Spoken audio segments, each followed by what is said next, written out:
하나님 아버지,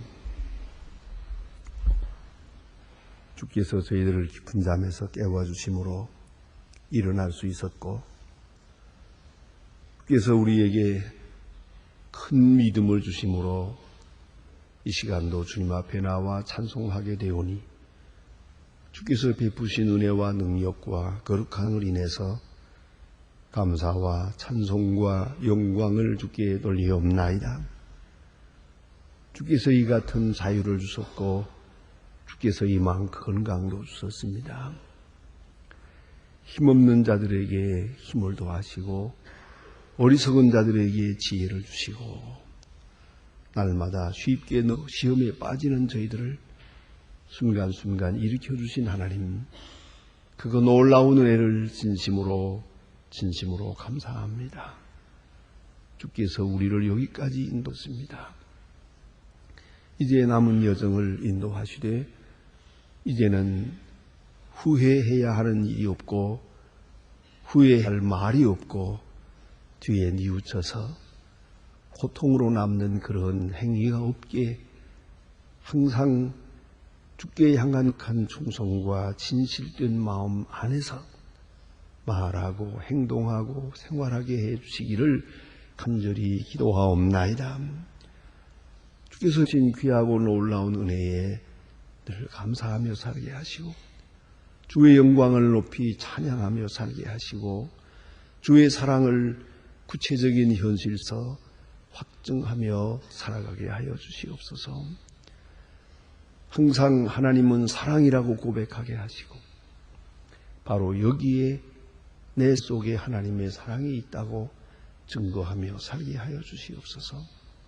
하나님 아버지, 오늘도 하나님의 말씀이 바르게 권세 있게 전해지옵소서. 땅끝까지 들려지게 하시고 이 말씀을 듣지 못하여 구원받지 못하는 불쌍한 심령이 하나도 없게 주시옵소서.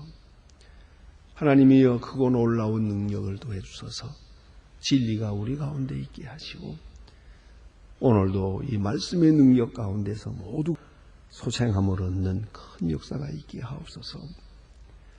교회가 교회된 본분을 다하게 하시고 또 모든 교회의 본이 되게 하시고 소망의 식구들 어디에 있든지 그 가정과 기업 그 생활 전체를 지켜주시사 항상 주께 영광 돌릴 뿐더러 맡은 바 본분을 다 할 수 있고 빛과 소금의 직분을 감당하는 주님의 자녀들 되게 하옵소서. 특별히 이 새벽에 주님 앞에 나와 기도하는 성도들의 간절한 기도를 들어주시되 지각에 넘치도록 응답하여 주시옵소서. 은혜로우신 아버지 하나님, 오늘도 주께서 크고 놀라운 능력을 더해 주시사 이 나라와 이 민족이 복을 받게 하시고 주여 주의 공의가 이 땅에 하수같이 흐르게 하시고 모든 불의와 부정과 그리고 어지러운 일들이 다 물러가고 깨끗하고 밝은 사회가 하옵소서. 사치와 방종과 이기적인 생각을 다 버리게 하시고 오로지 성실하고 부지런하고 그리고 정직한 백성이 되게 하여 주시옵소서. 하나님 아버지, 오늘도 주께서 크고 놀라운 능력을 도와시사 저 북녘 땅에 자유를 주시옵소서. 가난과 억압과 굶주림에서 건져주시고 더 이상 굶어 죽는 비참한 일이 있어지지 않게 하옵소서. 하나님 아버지, 무너진 재단을 다시 쌓을 수 있게 하시고 마음대로 복음을 전할 수 있는 그런 은혜의 날을 주시옵소서. 우리에게 맡기신 귀한 사유를 능히 잘 감당해 나갈 수 있도록 모든 필요한 은사를 더해 주시옵소서. 하나님 아버지, 오늘도 해외든지 여행 중에 있든지 군문에 나가 있는 젊은이들, 공부하는 자녀들, 수험생들 하나하나 다 돌보아 주시고 항상 그 안에서 성실히 행하고 또 그들의 장래가 복되게 하시고 그 나라와 그 의를 먼저 구하는 귀한 자녀들 되게 하옵소서. 특별히 중에 있는 분들과 슬픔을 당한 가정에 큰 위로를 더하시옵소서. 주여, 오늘 주의 이름으로 모이는 모든 모임마다 같이 계시고 또 주님의 거룩하신 역사 안에서 봉사할 때마다 기쁨과 감사로 봉사하게 하옵소서. 주의 이름으로 사귈 때 그 배임 속에 그리스도의 사랑을 체험하게 하옵소서. 이 하루의 모든 생활을 주께 맡기오며 주 예수 그리스도의 이름으로 기도드립니다. 아멘. 하나님의 말씀 계속해서 마태복음 26장에 보게 됩니다.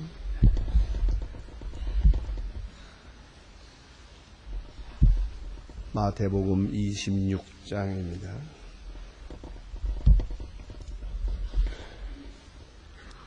오늘 6절로부터 13절까지 보게 됩니다. 6절로부터 13절 지금 다 같이 한 목소리로 봉독하시겠습니다. 예수께서 베다니 문동이 시몬에 계실 때 한 여자가 매우 귀한 향유 옥합을 가지고 나와서 식사하시는 예수의 머리에 부으니 제자들이 보고 부은하여 가는데 무슨 의사로 이것을 흡이요 이것은 많은 값에 팔아 가난한 자들에게 줄 수 있겠노라 하거늘 예수께서 아시고 저희를 이르시되 어찌하여 너희가 이 여자를 괴롭게 하는 저가 내게 좋은 일을 하였느니라. 가난한 자들은 항상 너희와 함께 있느니라. 나는 항상 너희에게 있지 아니하리라. 이 여자가 내 몸에 이 향유를 부은 것은 내 자를 위하여 함이라. 내가 너희에게 진실로 이르노니 온 천하에 어디서든지 이 복음이 전파되는 곳에는 이 여자의 행한 일도 말하여 저희를 기념하리라 하니라. 아멘. 오늘 본문에 있는 말씀은 베다니 문동이 시몬의 집에 있을 때 되어졌던 사건입니다. 이 사건은 오늘 있는 말씀, 마지막에 있는 말씀처럼 이 복음이 전파되는 곳에 이 여자의 행한 일은 계속 전파될 것이다 라고 예언하신 것이 아주 소중한 선행으로 나타나 있습니다. 도대체 선행이라는 게 뭐냐 하는 것입니다. 우리는 종종 선행할 때에 그저 가난한 자를 돌보는 것, 그런 것 생각하기가 쉽습니다. 오늘 이 말씀은 이상하게도 25장과 26장에서 이렇게 연결되고 있습니다. 25장에서 우리는 분명히 그 면양 사냥 비유에서 이런 이야기를 들었습니다. 주님 앞에 가서 심판 때 너희가 얼마나 선한 일을 했느냐, 믿음으로 내게 하듯이 했느냐 하는 것이죠. 즉 나를 사랑하는 마음으로 얼마나 선한 일을 했느냐, 그것을 묻고 있습니다. 그래서 내가 줄 때에 너희가 먹을 것을 주었느냐, 목마를 때에 마실 것을 주었느냐, 나그네 되었을 때에 영접했느냐, 벗었을 때에 옷을 입혔느냐, 병들었을 때에 돌아보았느냐. 이것은 예수님께서 말씀하시고 있는 선행의 성격입니다. 이런 사람들을 돌보는 선행이 이로되 의미는 주님께 향한 마음이어야 합니다. 그것 꼭 잊지 말아야 합니다. 그 사람을 보는 것도 아니고 흔히 말하는 사회적인 평화사 하는 일이 아닙니다. 이거 사회사업이 아닙니다. 이거는 신앙사업입니다. 주님께 향한 마음으로 저 사람을, 주님을 사랑하는 마음으로 저 사람에게 은혜를 베푸는 것이옵시다. 이건 신앙 간증입니다. 신앙 행위옵시다. 그런데 오늘 본문에 보니까 예수님께서는 그보다 더 중요한 것이 있다는 것이죠. 그것이 오늘 본문에 나타난 말씀이옵시다. 여기에 한 여자가 귀한 옥합을 지었다. 좀 생각할 문제가 좀 있습니다. 우리가 일반적으로 우리 생활 속에 없는 일이기 때문입니다. 이것은 뭐냐면 문동이 시몬의 집이다 하는 말은 이 사람이 문둥병 걸 사람입니다. 그런데 예수님께서 깨끗게 해주었습니다. 그러한 은혜에 대해서 보답할 마음으로 베다니 문동이 시집에서 예수님을 영접하게 되었습니다. 그래서 지금 거기서 식사 대접을 받는 바로 그런 시간입니다. 그러니까 이 사람의 별명이 문둥이입니다. 문둥이 시몬, 문둥병 걸렸던 사람, 그런 뜻으로 말하는 겁니다. 그럼 왜 이렇게 문둥이 시몬이라고 거기에 대명사가 붙었느냐? 그것은 다름이 아닙니다. 시몬이라는 이름이 너무 흔하기 때문입니다. 시몬이라는 이름이 너무 많아요. 그래서 아버지의 이름을 그래서 요나 베드로에게 말할 때도 요나의 아들 시몬, 바요나 그랬습니다. 바요나, 요나의 아들 시몬, 바시몬 이렇게 말하는 것처럼 우리가 이 성을 붙여서 말하는 것 같이 그렇게 되었습니다. 자, 이름은 다 같더라도 성이 다르면 우리가 그 사람이 누군지 알 수 있지 않습니까? 유대 사람들은 없습니다. 그런 거로 이렇게 같은 이름이 많기 때문에 거기에 특징을 붙여서 누구의 아들 아무개라고 하든지 혹은 문둥병 앓았던 사람이 나와서 건강해 다니니까 그 참 특별한 일 아닙니까? 그래서 문둥이 시몬 이렇게 부르게 됐다. 그 이름 자체도 중요한 하는 뜻이 많습니다. 그런데 오늘 본문을 자세히 보면은 자 이제 한 여자가 매우 귀한 한 옥합을 가지고 나와 예수님께 부었다. 근데 옥합이라는 게 뭐냐입니다. 이것은 이 향유는 아주 좋은 향수옷이다. 아주 값비싼 향수이고 그리고 병을 이렇게 만들어서 이렇게 그러니까 도자기로 만들어 놓은 병인데 이건 한 배 때리면 다시 마개를 막을 수가 없는 겁니다. 한 번밖에 쓰지 못하는 거예요. 그런 것을 이렇게 도자기형으로 잘 만들어 가지고 그 옥합의 향에 기름을 넣었는데 자 이것은 그들에게 있어서는 큰 보화옷이다. 주로 시집 갈 때 친정 부모님이 그에게 주는 그런 것이요. 또 이것을 자 일생 동안 귀한 보화로 지니고 있는 것입니다. 이러한 보화입니다. 상당한 비싼. 이제 뒤에 요한복음에 보면 300데나리온이라고 그랬어요. 그 말은 뭐냐면 인부가 건강한 인구가 300일 동안 모을 수 있는 거예요. 그러면 한 건 1년이죠. 예? 1년 아닙니까? 그러니까 1년 임금이라고 생각하면 돼요. 먹지 않고 번 돈이 300데나리온이에요. 1년 동안 벌어야 벌 수 있는 돈이에요. 그만한 거액이 옵시다. 이런 값어치가 나가는 것인데 이것을 예수님을 위해서 이것을 깨뜨렸어요. 그래서 머리에 부었다 그랬어요. 이 예수님의 머리에 붓는 거 이거 아무나 할 수 있는 일이 아닙니다. 이건 굉장한 하나의 예식입니다. 생각하면 예수님은 메시아입니다. 메시아라고 하는 말은 기름을 부었다는 뜻입니다. 크리노라고 하는 말에서 나옵니다. 기름 부음 받았다. 그건 의미로 내용적으로는 기름 부음 받은 자로 역사했지만 기름 부는 형식은 소위 의식 없었습니다. 이제 마지막으로 예수님의 머리에 기름을 붓는 그런 의식을 행하게 되는데 자 이것은 대제사장이 보여야 되는데요. 그런데 대제사장은 예수를 죽이려고 하고 그리고 오히려 예수님께서는 이 천한 여자 이 여자로 말미암아 모험을 받게 됩니다. 그 놀라운 참 아이러니컬한 진리가 여기에 있습니다. 예수님은 메시아지만 메시아의 의식은 오늘 여기서 이루어집니다. 이렇게 머리에 부었습니다. 그런데 그것이 값비싼 것이라는 걸 알고 있어요. 저렇게 귀한 것을 어떻게 이 시간 깨뜨릴까? 저걸 팔아서 가난한 자들에게 주면 좋겠는데 구제할 수 있는 건데 왜 저렇게 낭비를 할까? 이런 이야기를 하게 됐죠. 그건 딴에는 구제하는 마음에서 얘기하는 것 같이 보입니다. 구제가 예수님께 향한 선행보다 우선한다 이런 생각을 했던 것 같아요. 예수님을 기쁘시게 한 것보다 구제가 더 우선한 게 아니냐 그런 생각을 하게 된 것입니다. 자 이제 이것을 25장과 연결은 더더욱 그렇게 생각할 것 같아요. 가난한 자를 돌보는 것이 이렇게 중요한데 왜 이걸 낭비하는가? 이걸 낭비라고 생각을 했어요.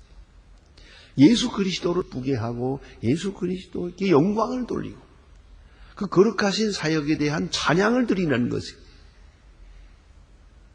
이것이 더 선적인데도 불구하고 저들은 그보다는 가난한 자를 돌보는 것이 더 중요하다라고 생각한 것 같습니다. 이건 낭비라고 생각을 했어요. 그래서 오늘 본문에 보니 좀 놀라운 얘기가 있어요. 이를 보고 분하여, 제자들이 보고 분하여 가로되. 이 제자 분한 이게 누굴까? 요한복음에서 가룟 유다라고 그랬어요. 심지어는 이렇게까지 해설을 주었습니다. 가룟 유다가 저는 도적이라. 회기를 맡아가지고 있으면서 도적을 돈을 슬금슬금 빼내모내는데 지금 그렇지 않아도 비용이 좀 모자라고 그런데 아니 저걸 저렇게 낭비하다니 저거 팔아서 가난한 자에게 주고 나도 좀 삥땅도 하고 뭐 그런 생각했던 거예요. 이걸 낭비하다니 그 낭비로 생각을 했어요. 근데 이 분해야 이 분할 수 있는 일입니까? 예수님을 위해서 하는 일이 어떻게 분한 일입니까? 바로 이런 문제를 우리가 깊이 생각을 해야 됩니다. 가난한 자를 위하는 것 같으나 아니고요. 무엇이 우선적이냐 하는 것이에요. 그리고 특별히 오늘 여기 본문에 보니 예수님께서 참 귀한 말씀을 하십니다. 가난한 자는 항상 너희와 함께 있느니라. 저는 이 본문만 생각하면 읽을 때마다 꼭 생각나는 문이 하나 있어요. 사건이 있어요. 그것은 뉴욕에 있는 포트 오토리티라고 하는 그런 버스 대합실이 있는데 버스 터미널이 있습니다. 제가 그게 지금 4년쯤 됐을 것 같습니다. 64년에 거기서 버스를 타고 어떤 교회에 설교하러 가는데 난 나이 못 나라가 돼서 버스 탔다 하면 2시간, 3시간 타야 되거든요. 이제 버스 타려고 기다리고 있는데 내 옆에 점잖은 사람 하나가 와서 좀 돈을 달라고 손을 내밀어요. 그래 제가 아무도 없어요. 그런데 그분이 나한테 가까이 와서 새벽에 그렇게 하더라니 아마 배도 고프고 그럴 것 같다 생각해서 참 제가 어려운 사람이지만은 뭐 고학하는 사람이고 어려운 그런 형편이지만은 제가 돈을 큰맘 먹고 점심이라도 아침이라도 좀 먹으라고 오불을 줬습니다. 그랬는데 그 한 다음에 웬 사람이 가까이 나한테 오더니 얘기를 하는 겁니다. 당신 저 사람한테 왜 돈 줬냐고. 달라고 하니까 줬죠.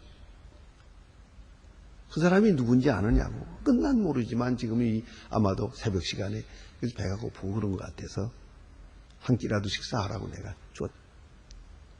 그랬더니 이 사람이 정색을 하고 내게 설교를 하는 거예요. 뭐냐면 당신 같은 사람이 있기 때문에 저 사람이 계속해서 하는 거라고.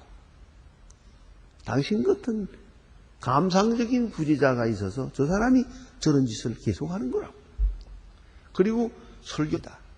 가난한 자는 항상 함께 있는 것이라고 하더라고요. 여기 성경에 있잖아요.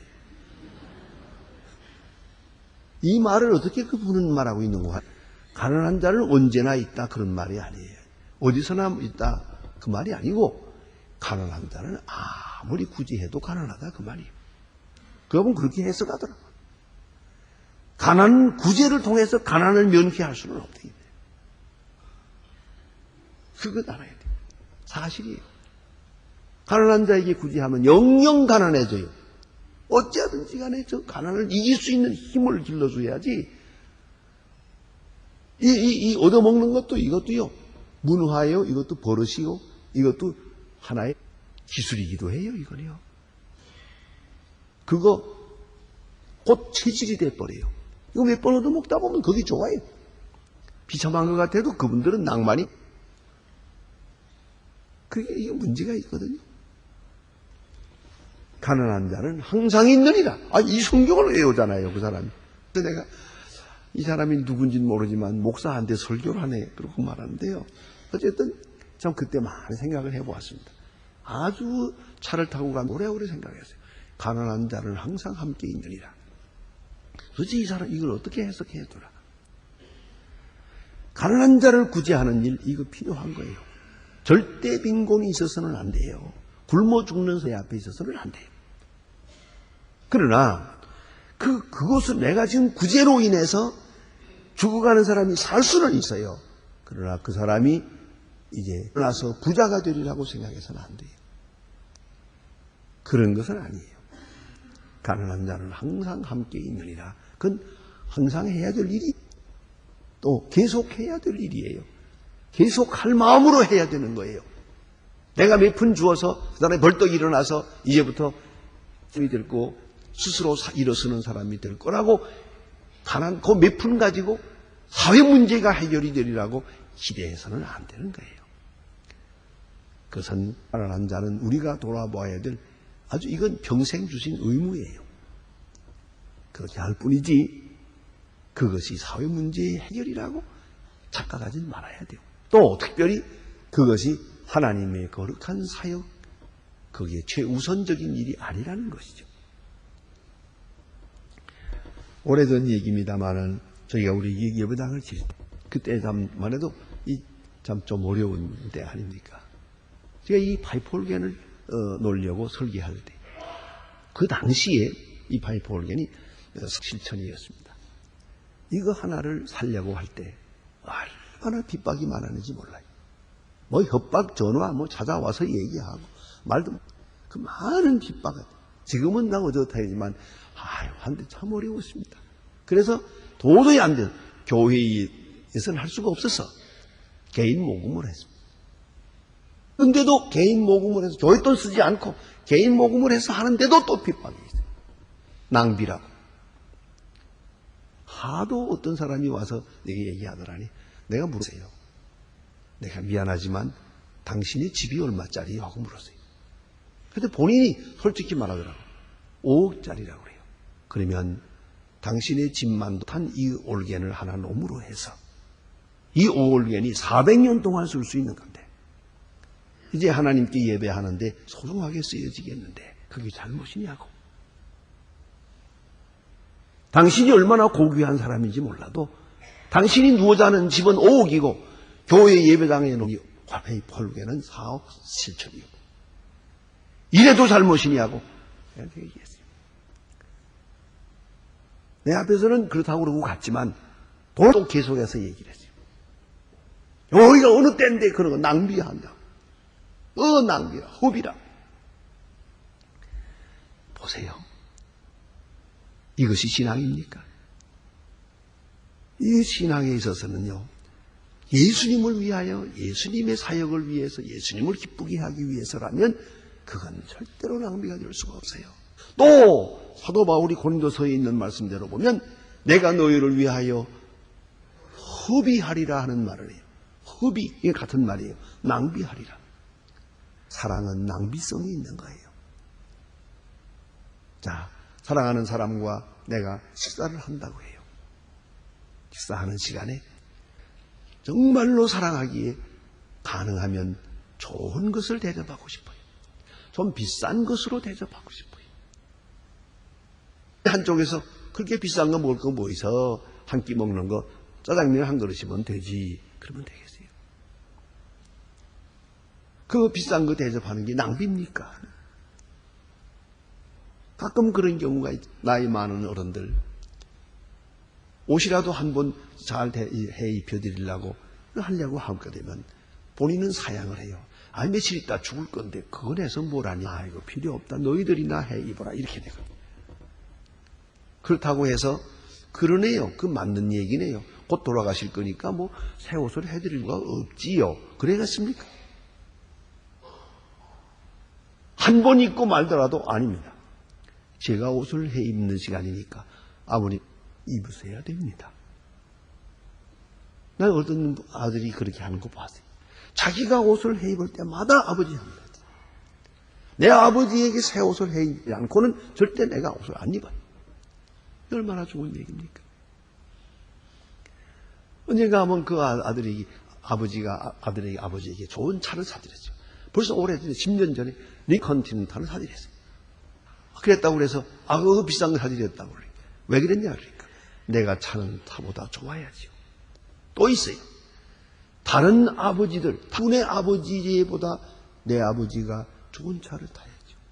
한 주일에 한 번 탈까 말까 합니다. 그래도 내 마음이 그렇지 않습니다. 참 마음에 들대요. 그렇지 않습니까? 여러분은 어떻게 생각해요? 다른 분들의 아버지보다 내 아버지가 초라했어야 되겠습니까? 그래서 말입니다. 우리가 이 교회에서 사용하는 것은 무엇이든지 다른 데 것보다 나아야죠. 댄스홀에서 쓰는 것보다 좋은 것이래야 하지 않겠습니까? 댄스홀에 가면 좋은 마이크가 있고 교회에 오면 싸구려 마이크가 있다면 이게 되겠습니까? 자, 이제 음악회에 가게 되면 여기는 좋은 피아노가 있고 교회에는 초라한 피아노가 있다면 되겠습니까? 저 얼마 전에 우리 교회에서 트리오가 있었죠. 그 트리는 청년들이 와서 연주할 때 그 피아노 친 사람이 피아노 박사예요. 박사 학위가 있는 사람이에요. 이걸 치고 와서 나에게 하는 말이 뭐냐면 내가 여기저기 다니면서 예술의 전당도 다 했지만은 이 피아노가 내가 친 피아노 가운데 최고입니다. 아유, 그렇게 좋은 피아노. 얼마나 소리가 좋은지 그걸 칭찬을 하더라고요. 그래서 당연히 그래야지 그러고 말았지만은 우리 장로님이 기증해 주신 건데 그래요. 한 달에 한 번을 치든 1년에 한 번을 치든 교회에 놓여있는 피아노는 저 생각해요. 제일 좋은 것이래야 한다. 생각합니다. 우리 집에 있는 것보다 좋아야지.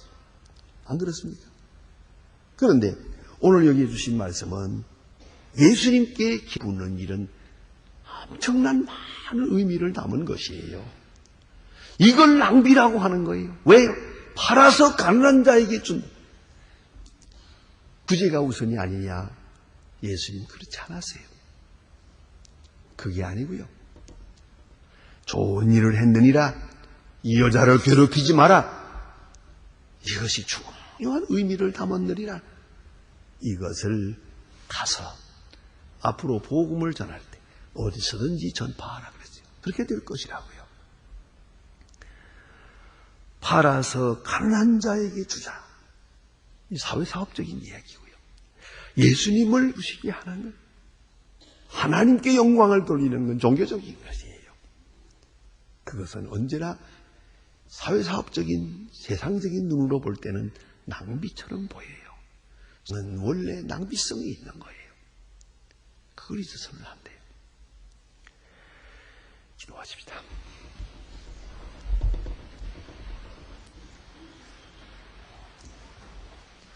하늘에 계신 우리 아버지시여, 이름이 거룩히 여김을 받으시오며 나라 임하옵소서.